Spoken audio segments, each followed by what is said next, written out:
Live from Studio 1A in Rockefeller Plaza, this is the third hour of Today. We're back now with a special edition of our series, The Upside, because Chanel is finally revealing a project that she's been working on. Oh, I'm so excited. The moment is here. So back in November, I ran the New York City Marathon, feeling inspired with every mile. At the time, I wasn't affiliated with a charity or organization, but as I ran, I dreamed up my way to give back. And I can't wait for you to see what we were able to do. Coming up on mile 8. Running the New York City Marathon wasn't something I just achieved. It was a goal I really worked for. I wanted kids and adults everywhere to be able to set their sights on something greater than themselves, like I did. But I know it's not always easy. After proving I could finish and filling my own cup, I decided to pour into others who might be going through a tough time. Take 23-year-old Deaney. She's living in a transitional housing residence in the Bronx with her 2-year-old daughter and newborn twins. First of all, welcome to the Twin Club. Not only the Twin Club, but welcome to the Twin Club with another. It's a lot, right? Having 3 little ones is a lot for anybody, and you're doing it in transitional housing. How has that been for you? It's not overwhelming, but it's like, it's tiring, it's aggravating. Deaney was placed here last April by the City of New York and Volunteers of America. How do you stay strong? I mean that sincerely. My children. I don't have no other choice. What are your dreams for those little girls? That they have a better life than me. And what would that look like? Whatever they make it. Our staff help to keep the children's enthusiasm and hope alive. Leslie Armstrong is the Assistant Vice President of Emergency Housing and Shelter Services at Volunteers of America. How big is the need? Just last night, there were 87,000 individuals that slept in shelter, and 31,000 were children. Around the country?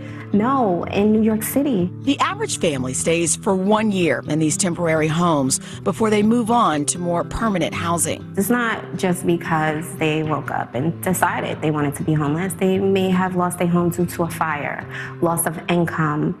Leslie and her team told me about a multi-purpose room in the home that could use some TLC. During the summertime, when there's extreme heat, the families can come down and just cool down in a nice air-conditioned area.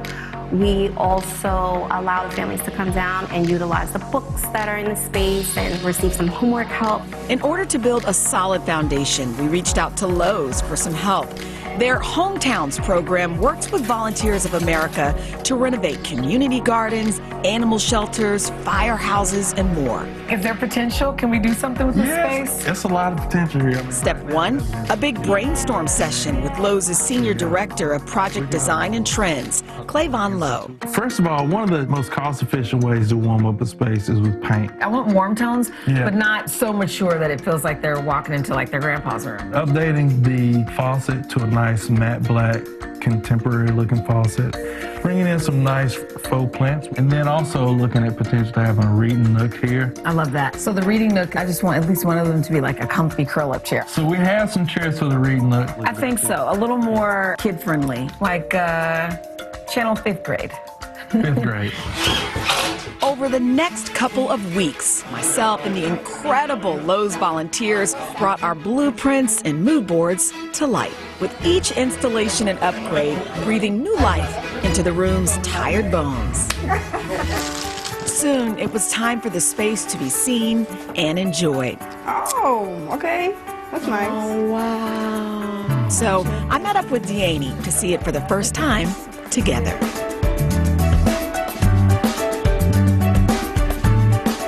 Okay, I'm gonna try not to cry. I had this idea, I didn't know how it was gonna work. And so seeing you is just a reminder to me, for all of us, that sometimes if you get an idea to do something great, you may not meet the person who gets to benefit from it, but it's worth every second of it. And so seeing you just like makes it real that it's happened.